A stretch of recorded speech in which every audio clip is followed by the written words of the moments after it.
untuk saat ini ya kan tidak boleh. Jadi paspornya kita tarik. Anda bukan warga negara Indonesia lagi. Ya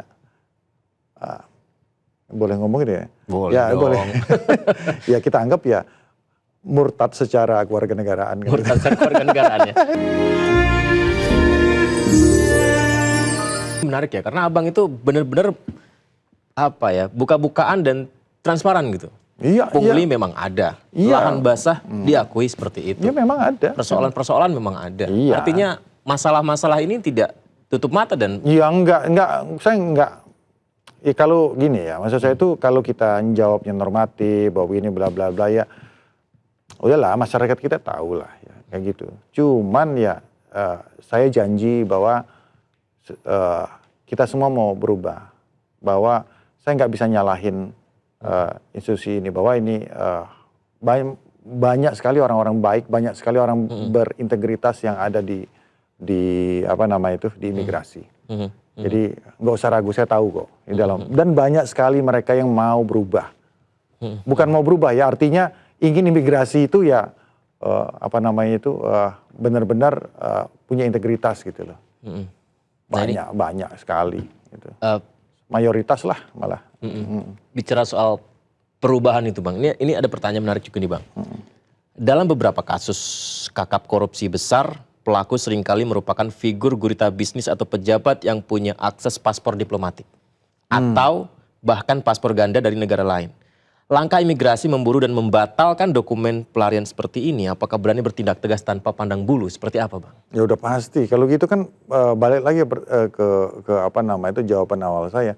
Sepanjang saya bertindak berdasarkan hukum keimigrasian, enggak ada apa nama itu, enggak ada kata ragu-ragu atau untuk masalah itu. Jadi ya sepanjang aturannya memang mengatur kita untuk menindak mereka, ya kita tindak, udah gitu aja sebenarnya.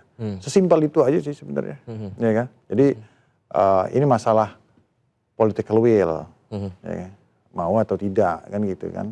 Nah makanya oleh karena itu contoh masalah paspor ganda. Kalau kan kita kan memang apa namanya itu kita punya data sebenarnya ya, ada mereka yang berpaspor ganda, tapi ya itu sudah sebenarnya tanpa kita siarkan keluar, kita sudah lakukan juga penindakan. Jadi kalau ada warga negara Indonesia berpaspor ganda, dia paspor Indonesia kita tarik.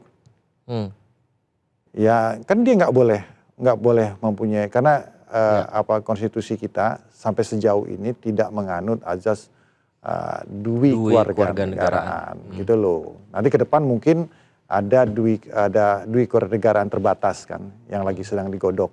Jadi memang ada beberapa itu termasuk yang atlet itu ya bang? Iya betul. Jadi memang tapi untuk saat ini ya kan tidak boleh. Jadi paspornya kita tarik.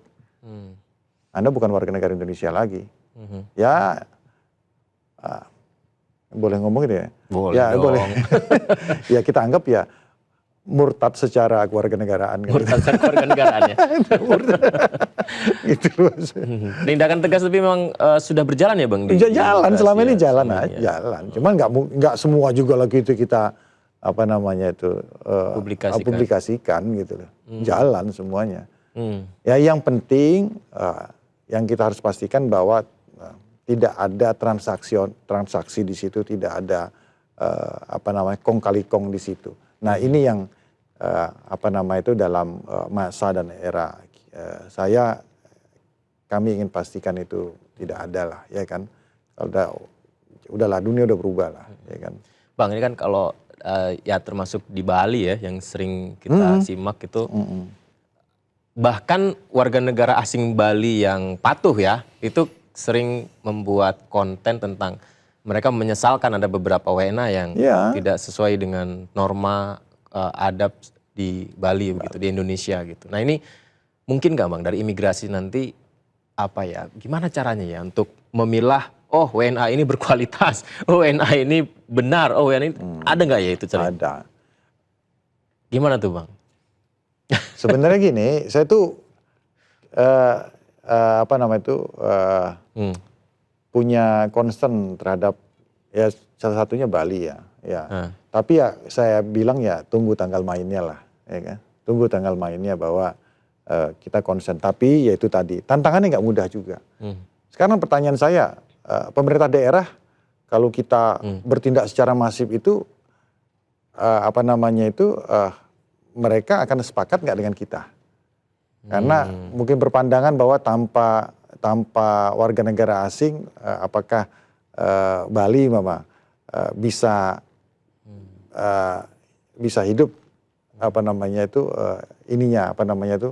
APBD-nya kan gitu kan, pendapatan dari situ.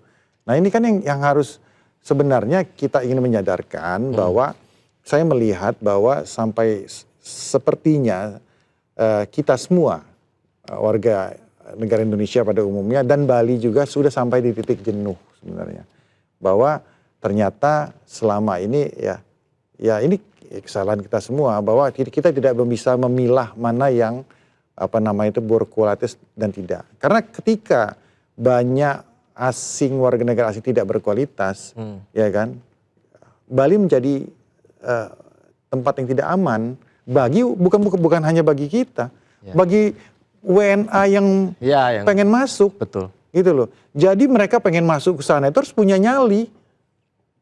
Emang semua WNA yang punya uang punya nyali? Ya enggak juga kan. Kayak kita mau ke luar negeri gitu loh. Kita punya negara-negara tertentu kalau nggak ngerasa aman, emang kita mau ke sana, walaupun tempat wisatanya menarik. Kita mikir pasti. Nah, kita nggak mau Bali seperti itu. Nah ini kita harus pilah-pilah. Jadi balik lagi, kita harus selektif bahwa kita sisir mana yang tidak berkualitas ini, tidak memberikan manfaat, bahkan merugikan, ini kita sisir, tapi treatmentnya harus secara komprehensif lah. Aduh, saya udah dihubungin, waktu habis Bang, udah nggak kerasa ya. Boleh nggak sih tambah 2 jam lagi? Nanti kapan-kapan mungkin ada empe-empe, ini akan lebih seru ya ngobrol kita ya Bang Hendar Samya. Ngirup cuko. Minum cuko. Mungkin dikit saja Bang, deep talk kita, mungkin boleh kita bikin kesimpulan dari orang tua, tadi bilang ayah, yang paling digenggam oleh seorang Hendar Samarantoko. Apa yang disampaikan ayah hingga bisa berdiri di Dirjen Imigrasi pun? Saya rasa ayah itu pernah bilang, orang pintar itu banyak, orang berani itu banyak, ya kan, ya kan. Kau mungkin kau berani mungkin kan dari Sumatera, pintar ya kau sekolah unggulan juga, ya kan. Tapi itu di Jakarta atau di sana itu banyak juga seperti itu. Tapi orang yang punya mentality, punya mental pejuang itu, mental petarung itu nggak banyak. Jadi ya itu aja sih sebenarnya. Jadi ya harus tahan tempaan, tahan cobaan, ya kan. Nggak takut hidup susah, ya kan. Nah jadi yang lebih ke situ sih kalau orang tua. Orang pintar banyak, orang berani banyak, tapi orang yang mau bekerja keras, berjuang, mental tinggi tidak banyak. Baik. Bang Hendar Samarantoko, Dirjen Imigrasi, terima kasih banyak ya. Mas Edi. Kakek kita ngomong-ngomong lagi ya. Ngomong lagi. Terima kasih banyak pemirsa Deep Talk, saya sudah. Terima kasih, saya Yudi Hanif pamit. Sampai jumpa.